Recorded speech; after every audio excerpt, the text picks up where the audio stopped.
আসসালামু আলাইকুম বন্ধুরা, আশা করছি তোমরা সকলেই ভালো আছো। আর আল্লাহ অসীম রহমতে আমরাও খুব ভালো আছি। তো বন্ধুরা, আজকে আমি দুর্দান্ত স্বাদের খুব কম উপকরণ দিয়ে চিংড়ি দিয়ে আর আলু পটল রান্নার রেসিপি তোমাদের সঙ্গে শেয়ার করছি। আশা করছি তোমাদের আজকের রেসিপিটা ভীষণ ভালো লাগবে। আর ভিডিওটা শুরু করার আগে ছোট্ট একটা লাইক দিয়ে শুরু করো, আশা করছি স্কিপ করে দেখবে না। তো এখানে আমি চিংড়ি মাছ বেশ কিছুটা বড় সাইজের চিংড়ি মাছ নিয়েছি, আর এখানে খুব ভালোভাবে কেটে বেছে পরিষ্কার করে ধুয়ে নিয়েছি। এবারে স্বাদ মতো লবণ, অল্প করে একটু হলুদ গুঁড়া, অল্প করে একটু লঙ্কা গুঁড়া দিয়ে খুব ভালোভাবে চিংড়ি মাছগুলোকে ভালোভাবে মাখিয়ে নিচ্ছি। এটাকে একটা সাইডে রেখে দিচ্ছি। এদিকে আমি পটল আর আলু বেশ কেটে নিয়েছি, এভাবেই কেটে নিয়েছি। পটল আমার 700 গ্রামের মতো পটল নিয়েছি, আর এখানে আলু নিয়েছি দুটো বড় সাইজের আলু। তো এদিকে এটাকে একটা সাইডে রেখে দিচ্ছি। আমি আগের কাজটা করব, চিংড়ি মাছগুলো একটু ভাজা করে নিচ্ছি। একটা ছোট কড়াইতে আমি গ্যাসের চুলাতে বসিয়ে দিয়েছি, তাতে বেশ কিছুটা রিফাইন তেল দিয়েছি। এই তেলেতে চিংড়ি মাছগুলো আমি খুব ভালোভাবে ফ্রাই করে নিচ্ছি। তো বন্ধুরা, আজকের রেসিপিটা তোমাদের যদি ভালো লেগে থাকে আর আমাকে যদি বন্ধু করতে চাও, তাহলে প্লিজ সাবস্ক্রাইব করার জন্য অনুরোধ রইল, আর বেল বাটনটা অন করে রেখো পরবর্তী ভিডিও নোটিফিকেশানটা পাওয়ার জন্যে। তো বন্ধুরা, চিংড়ি মাছগুলো আমি খুব ভালোভাবে ভাজা করে নিচ্ছি, এইভাবে উল্টে পাল্টে লাল লাল করে। তো আমার ভিডিও যে যেখান থেকে পারছো দেখছো, দেশ বা বিদেশে বাইরে, তাদেরকে অসংখ্য অসংখ্য ধন্যবাদ। আমার এই আজকের দুর্দান্ত স্বাদের পটল চিংড়ি আলু রান্নার রেসিপি খুব কম উপকরণ দিয়ে কিন্তু স্বাদটা কিন্তু ভীষণ ভালো হবে। তো এইভাবে উল্টে পাল্টে খুব ভালোভাবে চিংড়ি মাছগুলো ভাজা করে নিচ্ছি। তো এদিকে আমার চিংড়ি মাছগুলো ভাজা করা হয়ে গেছে।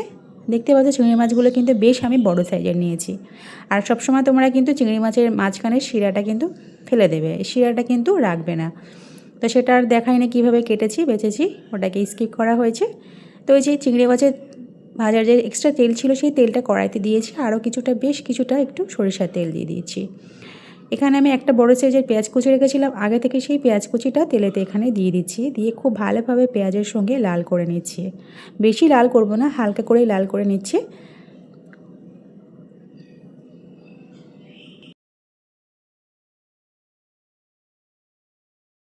এখানে আমার পেঁয়াজগুলো হালকা করে লাল হয়ে গেছে। এবার আমি আলু কেটে রেখেছিলাম, সেই আলুগুলো পেঁয়াজের সঙ্গে খুব ভালোভাবে এখানে একটু ভাজা করে নেব। এতে করে কিন্তু আলুগুলো খেতে কিন্তু বেশ ভালো লাগবে। পেঁয়াজের সঙ্গে আলুগুলো আমি 5 মিনিটের মতো একটু ভাজা করে নিচ্ছি। এই সময় কিন্তু কোনো মশলা ব্যবহার করব না, আজকে আমি রান্নাটা করছি পুরো বাটা মশলা দিয়ে। তো খুব ভালোভাবে নেড়ে চেড়ে 5 মিনিটের মতো আমি স্লো আঁচে ভাজা করে নিয়েছি। আলুগুলো কিন্তু খুব ভালোভাবে ভাজা ভাজা হয়ে গেছে। এবার এখানে আমি বাটা মশলা ব্যবহার করছি। এখানে আমি আদা রসুন বাটা একটু অল্প করে হাফ টিস্পুনের মতো ব্যবহার করেছি। আর এখানে কাঁচা আগে থেকে জিরা, গোলমরিচ আর ধনিয়া একসাথে বাটা মশলাটা আমি ব্যবহার করেছি। আর এখানে 1 চামচের মতো, কফি চামচের 1 চামচের মতো লঙ্কা বাটা দিয়েছি। এই লঙ্কা বাটাটা দিলে কিন্তু খুব স্বাদটা দ্বিগুণ হয়। আর আজকে আমি পুরোটাই বাটা মশলা দিয়ে রান্না করছি, মানে বুঝতেই পারছো তরকারির স্বাদটা কিন্তু ভীষণ ভালো হয়। তোমরা সবাই জানো নিশ্চয়ই, বাটা মশলা তরকারিটা কিন্তু খেতে বেশি ভালো লাগে। তো এখানে গুঁড়ো মশলা বলতে শুধু হলুদ গুঁড়ো ব্যবহার করেছি, আর বাকি সব আমি বাটা মশলা ব্যবহার করেছি। এবারে খুব ভালোভাবে অল্প জল দিয়ে ভালোভাবে আলুটাকে কষিয়ে নিচ্ছি। তো এখানে আমার আলুটাকে কষানো হয়ে গেছে, আমার 60% কিন্তু আলুটা সিদ্ধ হয়ে গেছে। এবার যে পটলগুলো কেটে রেখেছিলাম, সেই পটলগুলো এখানে আলুর সাথে খুব ভালোভাবে কষিয়ে নেবো। এখানে কিন্তু কোনো ক্রমে মানে জল আমি একদমই ব্যবহার করব না, কিছুটা হলেও পটল থেকে কিন্তু জল বেরোবে। এখানে আমি ঢাকনা চাপা দিয়ে কিছুক্ষণের জন্য রান্নাটা করে নিচ্ছি। তো এখানে লবণটা দিচ্ছি, প্রথমে আমার লবণটা দেওয়া হয়নি, এখন আমি স্বাদ মতো লবণ দিয়েছি। দিয়ে ঢাকনাটা চাপা দিচ্ছি 5 মিনিটের জন্য। 5 মিনিট পর ফিরে আসছি বন্ধুরা। 5 মিনিট হয়ে গেছে, 5 মিনিট পর ফিরে এলাম। বন্ধুরা দেখতে পাচ্ছ পটল কিন্তু অর্ধেক হয়ে গেছে, আর কিছুটা হলেও জল কিন্তু পটল থেকে বেরিয়েছে, ঝোল। এবারে খুব ভালোভাবে নেড়ে চেড়ে ভালোভাবে একটু কষানো হয়ে গেছে খুব ভালোভাবে। আর আগে থেকে যে আমি চিংড়ি মাছগুলো ভাজা করে রেখেছিলাম, সেই চিংড়ি মাছগুলো এবারে দেবো। এবারে অল্প করে একটু জল দিয়েছি, নাহলে তলায় কিন্তু পুড়ে যাওয়ার সম্ভাবনা থাকবে, সেই জন্য একটু ঝোল দিয়ে দিয়েছি জল। এবার আমি ভাজা চিংড়ি মাছগুলো উপর থেকে আমি দিয়ে দিচ্ছি।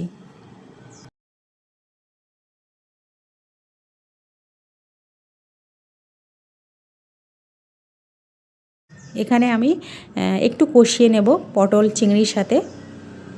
ঢাকনা চাপা দিয়ে আরও 5 মিনিটের মতো আমি রান্না করে নিচ্ছি। 5 মিনিট পর ফিরে আসছি বন্ধুরা।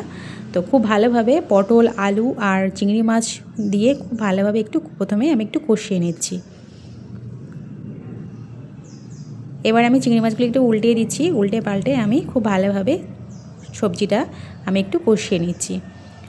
তো এখানে আমার খুব ভালোভাবে সব কিছু কষানো আমার হয়ে গেছে। এবার আমি ঝোল দিয়ে দিচ্ছি। যতটা ঝোল রাখবো তার থেকে একটু পরিমাণ বেশি দিয়ে দেব। দেওয়ার পরে ঢাকনা চাপা দিয়ে আমি রান্নাটা করে নিচ্ছি।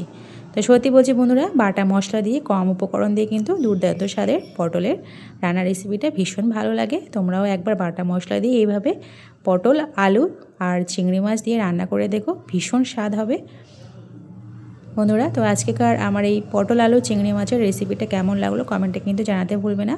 লাইক করো, প্রয়োজনে শেয়ার করো বন্ধুদের কাছে।